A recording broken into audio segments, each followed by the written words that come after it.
আজকের এই ভিডিওতে আমরা আলোচনা করব উচ্চ মাধ্যমিক বাংলা প্রথম পত্রের একটি গুরুত্বপূর্ণ কবিতা, যার নাম হচ্ছে বিভীষণের প্রতি মেঘনাদ। এই কবিতাটি লিখেছেন মাইকেল মধুসূদন দত্ত। তো বেশিরভাগ সময় আমরা লক্ষ্য করি যে নবম উচ্চ মাধ্যমিক শ্রেণীর স্টুডেন্টরা এই কবিতাটি স্কিপ করে যাওয়ার চেষ্টা করেন, কেননা অনেকের কাছে কিছুটা দুর্বোধ্য মনে হয় এই কবিতাটি। তো আজকের এই ভিডিওতে আমি চেষ্টা করব কিছুটা সহজ ভাষায় কবিতাটি বুঝিয়ে দেওয়ার জন্য। তো মূল আলোচনায় চলে যাচ্ছি। মূল কবিতাতে যাওয়ার পূর্বে আমাদেরকে একটু এর কবিতার ব্যাকগ্রাউন্ড হিস্ট্রিটা একটু জেনে নেওয়া দরকার এবং চরিত্রগুলো সম্পর্কে একটু পরিচিত হওয়া দরকার। মূলত কবিতাটি রাম এবং রাবণের যুদ্ধ সম্পর্কিত। এখানে যুদ্ধে দুইটি পক্ষ রয়েছে, রামচন্দ্র অর্থাৎ রাম এবং আরেকটি পক্ষ হচ্ছে রাবণ। তো রামের পরিচয় সম্পর্কে যদি আমরা একটু জানার চেষ্টা করি, রাম এবং লক্ষণ এরা হচ্ছে দুই ভাই এবং তাদের মার নাম হচ্ছে সুমিত্রা। আর এদিকে রামের স্ত্রী হচ্ছে সীতা। তো রাবণ সীতাকে অপহরণ করে লঙ্কা রাজ্যে নিয়ে যায়। তো সেখানে তাকে উদ্ধার করার জন্যই রাম রাবণের যুদ্ধটি সংঘটিত হয়। রাবণের পরিচয় সম্পর্কে আমরা একটু জেনে নিই। নিকষা সতীর তিনজন পুত্র রাবণ, কুম্ভকর্ণ এবং বিভীষণ, এবং এই রাবণের পুত্র হচ্ছে আবার মেঘনাদ। তো এই রাবণ যখন সীতাকে হরণ করে নিয়ে যায় তখন রামচন্দ্র এবং রাবণের মধ্যকার একটি যুদ্ধ সংঘটিত হয় এবং যুদ্ধে একে একে রাবণের পক্ষের যে লোকগুলো ছিল তারা মারা যেতে থাকে। তো এক পর্যায়ে রাবণের পুত্র মেঘনাদ যুদ্ধের জন্য প্রস্তুতি নিতে থাকে। সে নিকুম্ভিলা যজ্ঞাকারে ইষ্ট দেবতা অগ্নিদেবের একটি যজ্ঞ করতে থাকে।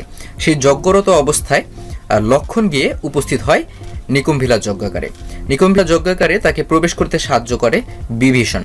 তো এই বিভীষণ এবং মেঘনাদের মধ্যকার যে কথোপকথনটি রয়েছে, অর্থাৎ বিভীষণের প্রতি রাগান্বিত হয়ে কিংবা কষ্টে মেঘনাদ যে বক্তব্যগুলো উপস্থাপন করার চেষ্টা করেছে, সেটি মূলত আমাদের কবিতার আলোচ্য বিষয়। তো আমরা মূল কবিতাটি শুরু করি। এতক্ষণে অরিন্দম কহিলা বিষাদে, জানিনু কেমনে আসি লক্ষণ পশিল রক্ষপরে, হায় তাত উচিত কি তব এই কাজ। এখানে অরিন্দম বলতে বোঝানো হয়েছে মেঘনাদকে। বোঝানো হয়েছে। কহিলা বিষাদে অর্থাৎ হচ্ছে কাতর স্বরে বা কষ্টে। এরপরে রয়েছে জানিনু কেমনে আসি লক্ষণ পশিল মানে হচ্ছে প্রবেশ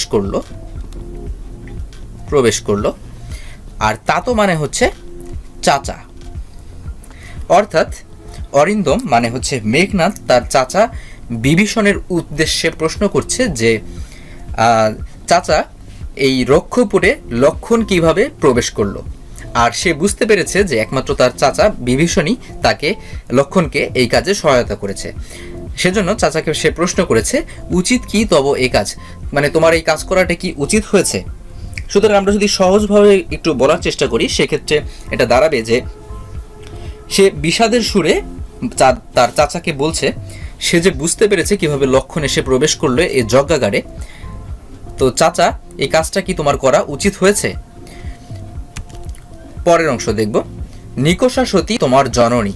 এখানে আমরা পূর্বেই জেনেছি নিকষা সতী রাবণ, কুম্ভকর্ণ এবং বিভীষণের মা। নিকষা সতী তোমার জননী, সহোদর রক্ষুশ্রেষ্ঠ বলতে এখানে রাবণকে বোঝানো হয়েছে। শুলি শম্ভুনিপ কুম্ভকর্ণকে শিবের সাথে তুলনা করা হয়েছে। ভাতৃপুত্র অর্থাৎ ভাতৃপুত্র বলতে এখানে মেঘনাদ নিজেকেই বুঝিয়েছেন। মেঘনাদ বাসব বিজয়ী অর্থাৎ ইন্দ্রকে যে জয় করেছে, দেবতা ইন্দ্রকে যিনি জয় করেছেন তাকে বাসব বিজয়ী বলা হয়। তো এখানে মেঘনাদকে বোঝানো হয়েছে বাসব বিজয়ী বলতে। অর্থাৎ প্রশ্নটা করছে যে তুমি নিকষা সতীর সন্তান হয়েও, রক্ষশ্রেষ্ঠ অর্থাৎ রাক্ষসদের মধ্যে শ্রেষ্ঠ রাবণের ভাই হয়েও, কুম্ভকর্ণের ভাই হয়েও কিভাবে তুমি এই কাজটা করতে পারলে। নিজ গৃহপথ তাতো দেখাও তস্করে। তাতো বলতে আমরা আগেই জেনেছি চাচা। দেখাও তস্করে মানে হচ্ছে চোর, অর্থাৎ চোরকে তুমি নিজের গৃহপথ দেখিয়ে দিচ্ছ। চণ্ডালে বসাও আনি রাজার আলয়ে। চণ্ডাল মানে হচ্ছে এখানে নিচু জাত, এখানে লক্ষণকে উদ্দেশ্য করে বলা হয়েছে। রাজার আলয়ে মানে হচ্ছে সিংহাসনে বা সিংহাসনে অথবা রাজার স্থানে। কিন্তু নাহি গঞ্জি তোমা গুরুজন তুমি। গঞ্জি মানে হচ্ছে তিরস্কার করা গুরুজন তুমি। অর্থাৎ এই লাইনটিতে মেঘনাদ তার চাচাকে উদ্দেশ্য করে বলছে যে, হায় চাচা, নিজের ঘরের রাস্তা তুমি চোরকে দেখাচ্ছ, নিম্ন শ্রেণীর মানুষকে এনে রাজার সিংহাসনে বসাচ্ছ। যাই হোক, আমি তোমায় তিরস্কার করছি না, অর্থাৎ গঞ্জি মানে তিরস্কার করছি না, গুরুজন তুমি, কারণ তুমি আমার গুরুজন। তো এরপর কি বলছে? পিতৃতুল্য মানে হচ্ছে তার পিতার সমতুল্য। ছারদার যাব অস্ত্রাগারে, পাঠাইব রামানুজে সমন ভবনে। সমন ভবনে মানে হচ্ছে জমালয়। লঙ্কার কলঙ্ক, এখানে লঙ্কার কলঙ্ক বলতে এই লক্ষণকে বোঝানো হচ্ছে, লক্ষণ বা রামকে বোঝানো হয়েছে। এখানে বিশেষ করে লক্ষণকে বোঝানো হয়েছে। আজি ভঞ্জিব আহবে। ভঞ্জিব মানে হচ্ছে সে ভেঙে ফেলবে বা দূর করবে। আহবে মানে হচ্ছে যুদ্ধের মাধ্যমে কি করবে? লঙ্কার কলঙ্ককে সে দূর করবে। তো যদি সহজভাবে বলতে যাই সেক্ষেত্রে পুরো ব্যাপারটি গিয়ে দাঁড়াবে, হে চাচা, তুমি আমার বাবার সমান, মানে হচ্ছে পিতৃতুল্য। দরজা ছেড়ে দাও, অস্ত্রাগারে যাব। রামানুজ মানে লক্ষণকে আমি জমালয়ে পাঠাবো। আজ যুদ্ধ করে লঙ্কার কলঙ্ক আমি দূর করব। উত্তরিলা বিভীষণ, অর্থাৎ বিভীষণ উত্তর দিল, বৃথা এ সাধনা ধীমান। ধীমান মানে এখানে বোঝানো হয়েছে জ্ঞানী। ধীমান মানে জ্ঞানী, অর্থাৎ মেঘনাদকে বোঝানো হয়েছে। রাঘব দাস আমি, কি প্রকারে তাহার বিপক্ষ কাজ করিব, রক্ষিতে অনুরোধ। অর্থাৎ বিভীষণ উত্তর দিল যে, হে জ্ঞানী, তুমি বৃথায় পরিশ্রম করছো। আমি হলাম রামচন্দ্রের দাস, অর্থাৎ রাবণের দাস বা রাবণের অনুসারী। তো তোমার কথা রাখতে গিয়ে কিভাবে তার বিরুদ্ধে আমি কাজ করতে পারি। এরপরে উত্তরিলা কাতরে রাবণী, এখানে রাবণী বলতে মেঘনাদকে বোঝানো হয়েছে। মেঘনাদ কাতর স্বরে তার চাচাকে বলছে, হে পিতৃব্য, তব বাক্যে ইচ্ছি মরিবারে। অর্থাৎ যে হে পিতার সমতুল্য বা চাচা, তোমার কথা শুনে মরতে ইচ্ছে করে। রাঘবের দাস তুমি, মানে এই রামচন্দ্রের দাস তুমি, কেমনে ও মুখে আনিলে এ কথা। তা তো কহতা দাসেরে বলতে এখানে মেঘনাদ নিজেকেই বুঝিয়েছেন। অর্থাৎ সে পুনরায় প্রশ্ন করছে যে, তুমি যেই কথাটি বলছো সেই কথা শুনে আমার মরতে ইচ্ছে করছে। তুমি কিভাবে এই কথা মুখে আনতে পারলে চাচা? তুমি সেটা আমার কাছে বর্ণনা করো। দাসের মানে হচ্ছে মেঘনাদ নিজের কাছে বর্ণনা করতে বলেছেন। স্থাপিলা বিধুরে বিধি স্থানুর ললাটে। স্থাপিলা মানে হচ্ছে স্থাপন করা। বিধুরে মানে হচ্ছে চাঁদ। বিধি মানে হচ্ছে স্রষ্টা। স্থানুর ললাটে, অর্থাৎ ঈশ্বর চাঁদকে আকাশের বুকে স্থিরভাবে স্থাপন করেছে। পরি কি ভূতলে শশী যান গড়াগড়ি। শশী মানে হচ্ছে চাঁদ, অর্থাৎ বলা হয়েছে বিধাতা যে চাঁদকে আকাশে স্থান দিয়েছে সেই চাঁদ কি কখনো মাটিতে গড়াগড়ি খায়? হে রক্ষরথী, ভুলিলে কেমনে, কে তুমি, জনম তব কোন মহাকুলে।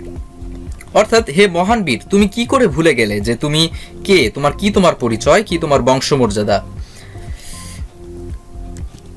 স্বচ্ছ সরোবরে করে কেলি রাজহংস। সরোবর বলতে এখানে বোঝানো হয়েছে পুকুরকে। করে কেলি রাজহংস, কেলি মানে হচ্ছে খেলা করা। রাজহংস খেলা করে। পঙ্কজ কারণে যায় কি সে কভু, প্রভু পঙ্কিল সলিলে শৈবাল দলের ধাম।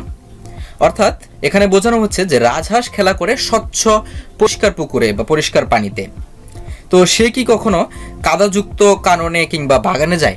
পঙ্কজ কাননে বলতে বোঝানো হয়েছে কাদাযুক্ত বাগানে। সে কি কখনো কাদাযুক্ত পানি বা শ্যাওলাযুক্ত পানিতে খেলা করে? পঙ্কিল সলিলে বলতে বোঝানো হয়েছে যে কাদাযুক্ত কর্দমাক্ত পানি।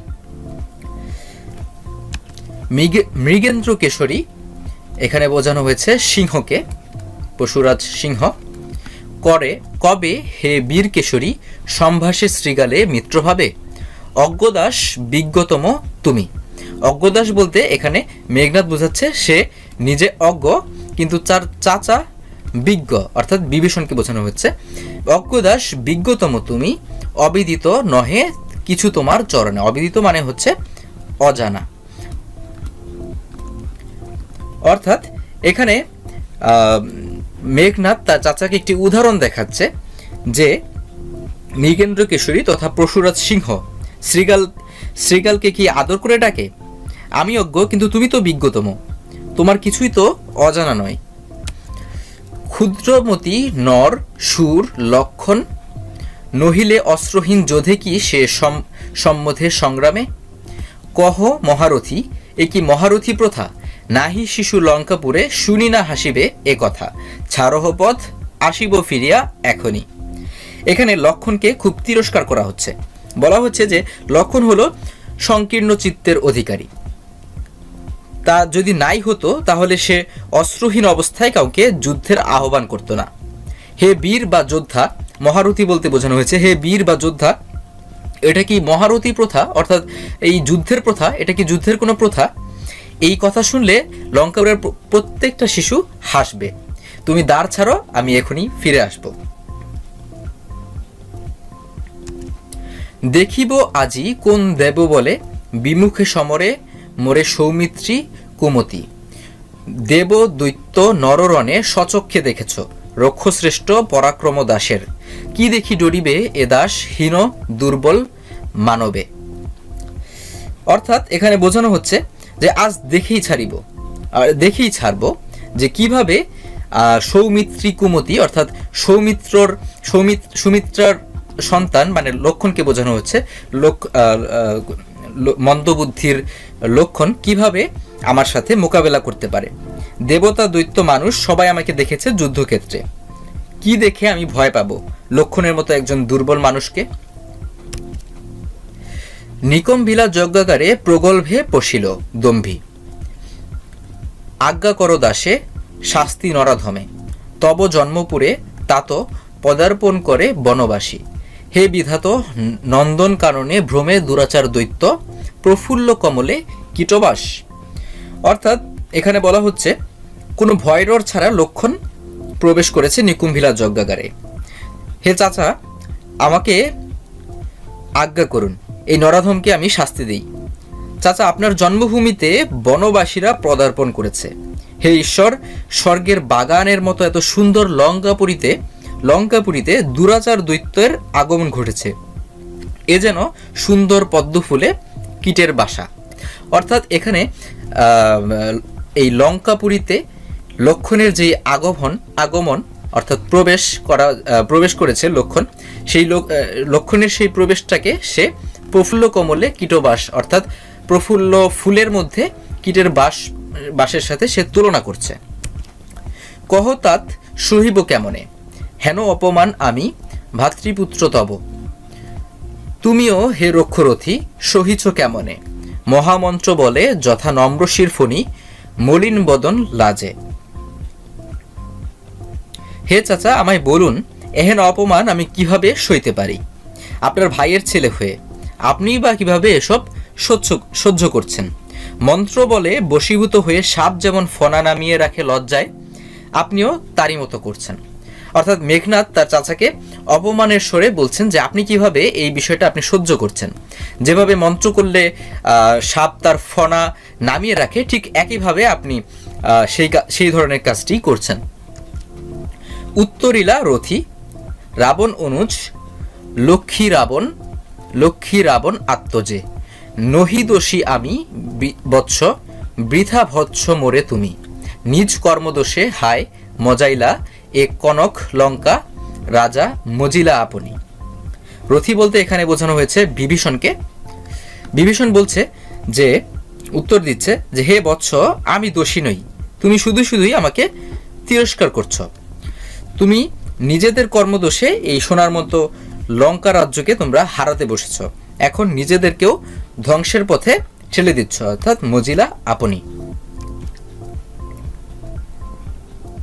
বিরত সতত পাপে দেবকুল, এবে পাপপূর্ণ লঙ্কাপুরী, প্রলয়ে জ্যামতি সুধা বসুধা, ডুবিছে লঙ্কা এ কাল সলিলে, রাঘবের পদাশ্রয়ে রক্ষার্থে আশ্রয়ী, তেই আমি পরদোষে কে তাহে মজিতে।